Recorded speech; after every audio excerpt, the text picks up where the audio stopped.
তাকে কামড়ে প্রকারণ দেখে ফেলেছে তাই আনন্দেতে মগ্ন হয়ে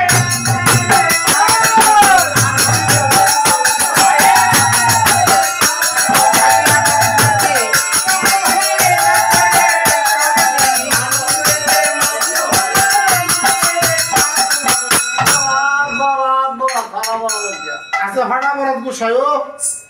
আচ্ছা সোমবার এখন গেলাম ভাই না কি বলেছে আজকে কি হলো রে এবার তো আমি লঙ্কা গিয়ে ফেলে দিব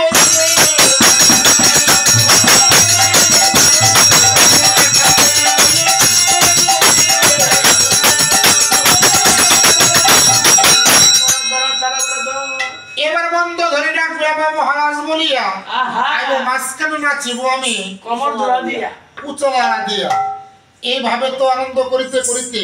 এবার কালনেমি মনে মনে ভাবছে বাকি আনন্দ আমি লঙ্কাতে গিয়ে করবো ক্ষণকাল পরে কালনেমি দেখি ঘরে ভাই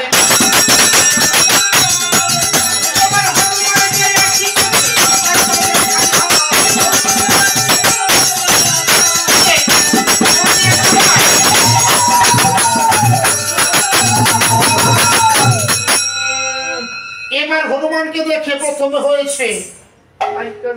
তারপরে তারপরে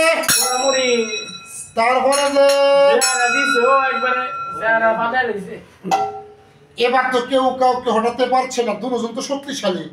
হনুমানও শক্তিশালী কালনেমিও শক্তিশালী তাই এবার হনুমান পর্যন্ত না দেখে তার পিতা পবনকে ডাক দিয়েছে পবন সঙ্গে সংমিলিত হয়ে বলের মতো গোলাকৃতি করে এবার যখন কালনেমিকে যখন গোলাকৃতি করে মেরেছে একখানা ঢিলা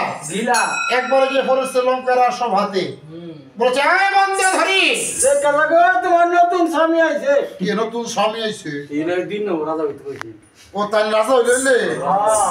তাই বলেছে দেখ এটা না না আমার ভাগিনা হনুমানকে হত্যা করে তার সাক্ষী স্বরূপ দেখো পাঠিয়েছে একদম সাক্ষী লেস করি বলছে হনুমানকে পাঠিয়েছে তো বড় লেস দেখো এইটা কি কিছু করি কাটটা দিছে এই বড় ধাক্কা দিছে দেখ না ধাক্কা দিয়ে দেখি বলে পায় এই একমাত্র ভরসা ছিল কালনেমি তাকে নিধন করেছে দেখা যায় এবার বলেছে বন্ধ ধরি এবার তোমার উপায় নেই সুন্দরী বলেছে এখনো তোমার একটু উপায় আছে কি একমাত্র বিপদে পড়লে ঘরের নারী একমাত্র পরামর্শ দেয় এই জন্য মা নারীকে বলা হয় সহধর্মিনী সহসঙ্গী তাই আজকে বন্ধ ধরি বলেছে তুমি তো রাজা তুমি গিয়ে সূর্যদেবকে বলো সে গিয়ে যে উদয়গিরি সিন্ধুতে উদিত হয় সূর্যের তেজেই তো লক্ষণে প্রাণ চলে যাবে সূর্যদেবকে যখন ডাক দিয়েছে বলেছে আয় মহারাজ এখন তো মাত্র রাত্র দ্বিপ্রহর এখন আমি কিভাবে যাই বলছে আয় বেটা রাজার আদেশ যেতে হবে দ্বিপ্রহর ত্রিপ্রহর বুঝি না এ কথা শুনে সূর্যদেব গিয়ে যখন উদয়গিরি সিন্ধুতে দাঁড়িয়েছে হনুমান মনে মনে ভাবছে এখন মাত্র এলাম এখনই প্রমাদ হচ্ছে কেন এটাও